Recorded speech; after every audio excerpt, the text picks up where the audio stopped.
You recently did an article, I just saw that you put it out today, on the playoff seeding.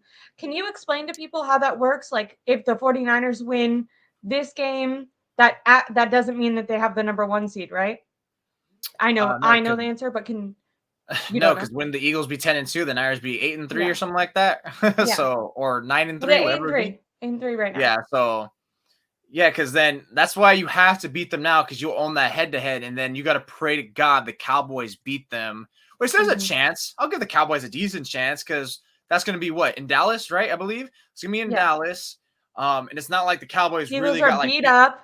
Yeah. And if the Eagles get beat up by the 49ers, that's going to be 3 hard games that they've had in a row going into the Cowboys game. So that's gonna be something that you hope that you can do. And if the 49ers, you really just like, it's almost like if you're the 49ers, you don't want to like destroy them, because if you destroy them, it's like, say it's like 42-17 or something like that. The starters are coming out early. If you kind of like, and obviously they're gonna strive for that, and they should, but in an ideal world, you're winning like 28-24, 27-24, 27-23, whatever, something by a score that forces them to keep fighting and keep battling with them. Because you're the 49ers, your next 2 games is back in Seattle, which is going to be tricky for yourself too, because you're going to be drained.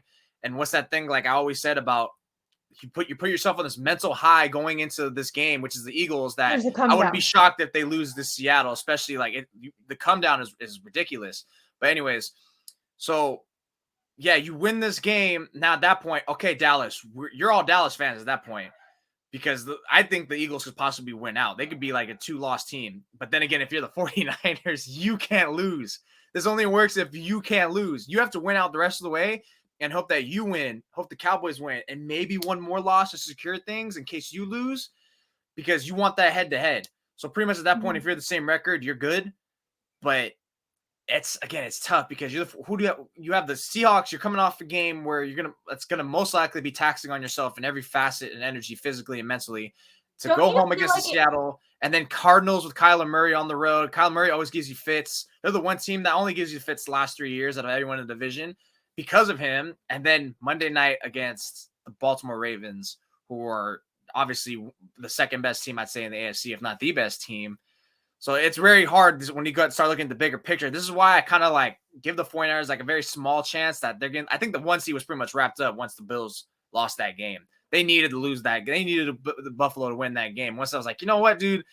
It's not because like they're ahead. It's almost like these guys just keep getting luck on their side. They just keep getting it on their side. I was gonna ask you, do you think that, because when the Eagles did beat the Bills, I tweeted out, it's insane that they always find a way to pull out a victory. I mean, they needed to make a 59-yard I can't believe he made that. rain. So impressive. But I had people responding to me saying, oh, well, technically the Eagles are like 7-4 because it came down to a kicker. It came down to this play. Hey, the what if game, dude. What's up with the 49er fans and your mentions with the what if game? This is the problem. This is the problem.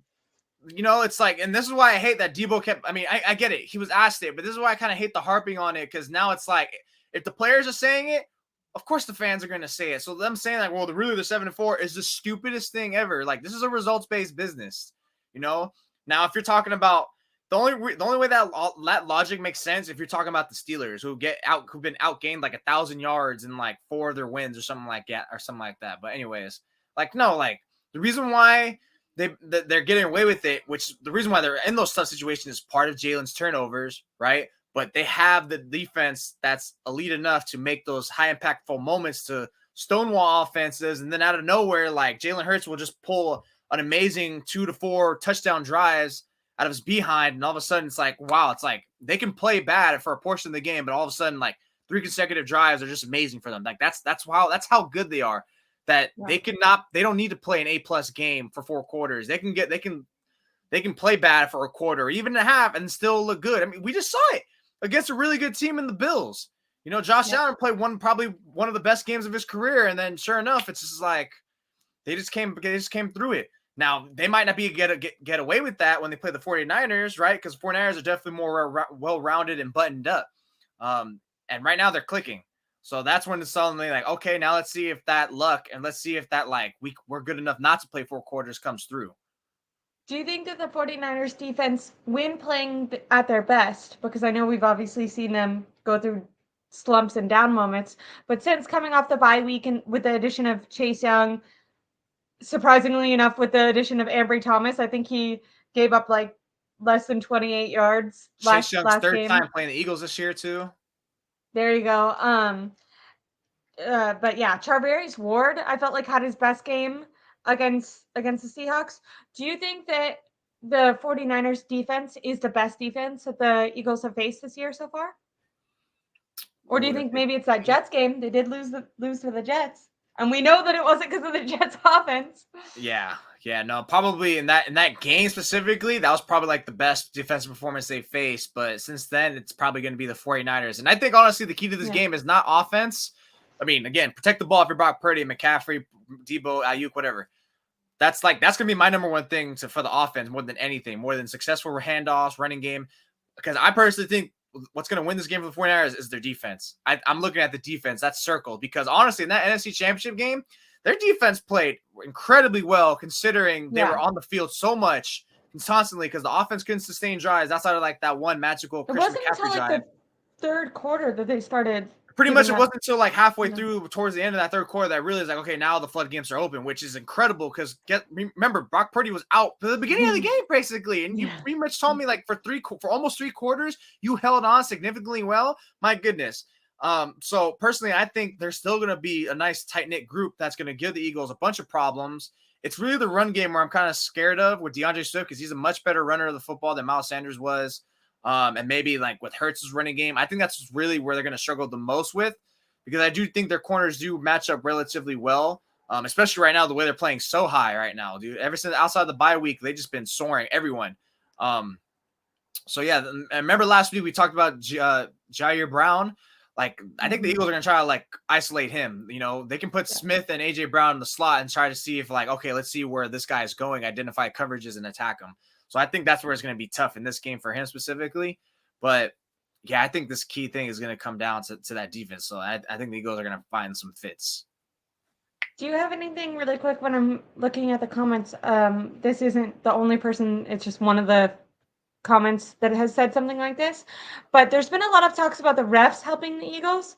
Can you maybe talk about how it's going to be important for the 49ers not to let the refs be able to decide the game? And for all teams, I think that is something. Obviously, frustrating calls happen. The Josh Allen potential horse collar call. I was talking with Eric Crocker earlier, and he kind of was like, "Oh, well, like it wasn't even really a horse collar." But even if it was a bad call, that was in the second quarter. They still were able to do the Bills could have put up more points. They could have stopped the Eagles from putting up more points. They still had 2 quarters and overtime to win that game. So I just think it's going to be important for the 49ers not to come away from this game being able to say, oh, it was just this one play. Like, you're going to have plenty of opportunities to exploit this Eagles secondary, to minimize mistakes that you can control on your own half. I feel like when the Eagles make a mistake that, and I don't know, I think maybe you were hinting about this earlier, but for some reason the Eagles, they can make a penalty. They can have a turnover. Jalen Hurts, his quarterback rating when winning is only 65.9 this year. When losing, it's 121.9. It's like when he feels that heat on his ass, he starts picking it up. Yeah, he's actually better when they're losing, which kind of is bad for the 49ers because the 49ers philosophy is to get ahead. And it's like, well, that's when Jalen Hurts is going to play his best then. But do you think that the 49ers will have to play a more clean game than the Eagles? Because my hypothesis is that the Eagles could turn the ball over, have penalties, and still win. On that game-winning drive against the Bills, Jason Kelce false started twice, and they still scored. When you look back at the Seahawks game, which the 49ers did really well in, when we look at their slump, it came right after that pick six. It feels like, I don't know if it's Kyle Shanahan kind of tightening up or if it's Brock Purdy or the offense as a whole, but when they make one simple mistake, it does seem that those are the one drives where their offense seems to struggle more. How do you think that penalties, refs, all that stuff is going to affect this game? Are you worried about it?